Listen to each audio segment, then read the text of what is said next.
Hello everyone, I am Aditya Gupta और आज हम प्रॉब्लम 10 सॉल्व करने जा रहे हैं।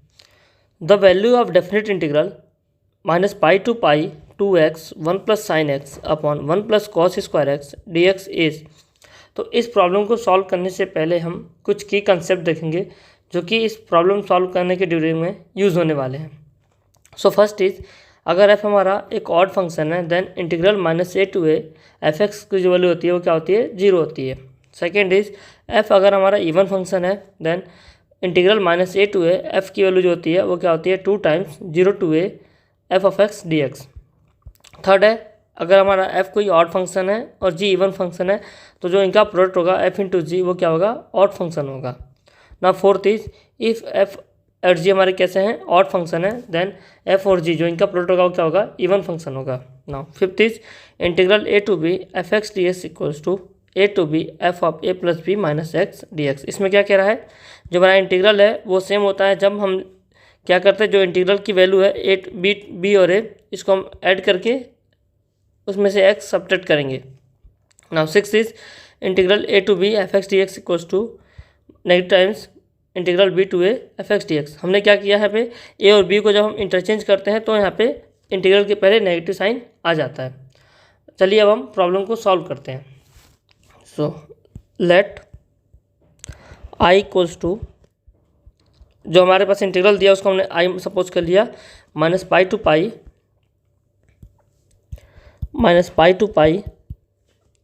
2x 1 plus sine x upon 1 plus cos square x d x ना। हम क्या करेंगे, हम इंटीग्रल साइन को डिस्ट्रीब्यूट कर देंगे तो हमारे पास आएगा I equals to minus pi to pi 2x 1 plus cos square x d x plus minus pi to pi 2x sine x upon 1 plus cos square x d x ना। इस integral को हम I1 बोलेंगे। Let us call this integral I1 and this integral I2। सो जो हमारे I1 की value होगी, देयरफॉर I1 हमारे पास क्या है, minus pi to pi 2x upon 1 plus cos square x d x. Now cos x जो हमारा इवन फंक्शन है, सो ये हमारा इवन फंक्शन हो गया 1 प्लस कॉस स्क्वायर एक्स, और एक्स हमारा ऑड फंक्शन है। सो हमने देखा अगर हमारे पास कोई ऑड फंक्शन है तो जो इसका इंटीग्रल करते हैं हम minus a to a f x, वो क्या होता है, 0 होता है। देयरफॉर जो I1 की वैल्यू होगी वो क्या होगी, हमारे पास 0 होगी। सो I1 की वैल्यू क्या होगी, 0 ना। I2 ना, I2 इक्वल्स टू हमारे पास minus pi to pi 2x sine x upon 1 plus cos square x d x ना।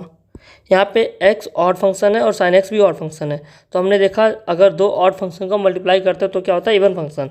सो हमारा ऊपर भी इवन फंक्शन है और नीचे भी इवन फंक्शन है। सो जो इंटीग्रल की वैल्यू जाएगी वो क्या हो जाएगी, 2 times this equals to 2 into 2, हमारे पास 2 पहले से और 2 हमारे यहाँ से आ रहा है। सो हमारा क्या हो जाएगा, 4 times minus pi to pi x sine x d x upon 1 plus cos square x ना। यहाँ पे हमारा इंटीग्रल की जो साइन है वो क्या हो जाएगी, 0 से हो जाएगी ना। अब हम प्रॉपर्टी 5 यूज़ करने वाले हैं, वो क्या है, integral a to b f x d x equals to integral a to b f of a plus b minus x d x. So ये प्रॉपर्टी हम यूज़ करेंगे। सो हमारे पास हो जाएगा I2 equals to 4 times 0 to pi minus x sine x d x upon 1 plus cos square x d x ना। ये इसको हम इक्वेशन 1 बोलेंगे और इसको equation 2। On adding equation 1 and equation 2, so हमारे पास आ जाएगा 2I2 equals to 4 times integral 0 to pi. हम क्या कर रहे हैं, हम इस इंटीग्रल को और इस इंटीग्रल को ऐड कर रहे हैं। सो हमारे पास क्या आ जाएगा, 2I2 इक्वल्स टू 4 कॉमन हो जाएगा, 4 टाइम्स 0 to पाई, यहाँ पे एक्स साइन एक्स और यहाँ पे क्या है pi minus x sine x, तो हमें लिखेंगे इसको x sine x plus pi sine x minus x sine x upon 1 plus cos square x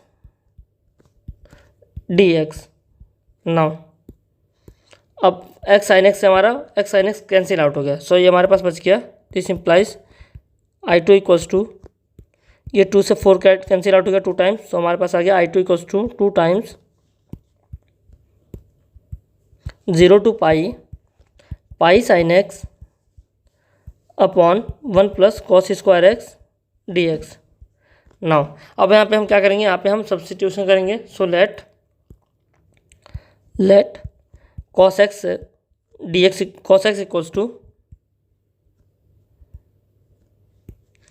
let cos x equals to t, so this implies minus sin x dx equals to dt।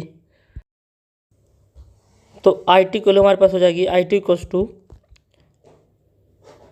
2 times, और यहाँ पे limit क्या हो जाएगी, जब हमारा x को 0 put करेंगे तो हो जाएगा हमारा cos x 0 होता है हमारा 1, सो यहाँ से 1 2 minus 1 minus pi D T upon 1 plus t square. Now अब हम यूज़ करेंगे अपना कंसेप्ट जो हमने लिखा था, कंसेप्ट 6 यूज़ करेंगे। तो हमारे पास क्या हो जाएगा, ये this equal to 2 times minus 1 to 1 pi upon 1 plus t square d t. Now again हमारा ये इवन फंक्शन है, सो हमारे पास हो जाएगा ये 4 टाइम्स 0 to 1 पाई बाहर ले लिया हमने 1 upon 1 plus 1 upon 1 plus t square d t. Now इसका जो इंटीग्रेशन होता है टेन इनवर्स एक्स, तो हमारे पास आ गया। दिस इम्प्लाइज जो आई टू आ गया वो हो गया हमारा 4 pi tan inverse x. Now 0 to 1 पर हमने लिमिट पुट किया, तो ये हमारे हो गया 4 पाई इंटू पाई बाई 4, सो इसकी वैल्यू आ गई हमारे पास पाई स्क्वायर, 4 से 4 कैंसिल आउट हो गया। देयरफॉर हमारे पास I1 जो था वो क्या था, I था हमारे पास I1 प्लस I2। नाउ हमने देखा कि I1 की जो वैल्यू हमारे पास है, I1 की वैल्यू हमारे पास क्या थी 0 आई थी, और IT की वैल्यू हमारे पास पाई स्क्वायर। देयरफॉर जो I की वैल्यू हो गई वो क्या हो गई 0 plus pi square which is pi square. तो हमारे जो I की वैल्यू क्या हो गई पाई स्क्वायर। तो देखते हैं ऑप्शन कौन सा करेक्ट है इसमें। सो यहाँ पे ऑप्शन सी जो है वो करेक्ट है, so option C is correct, C जो है वो क्या है करेक्ट है। Thank you.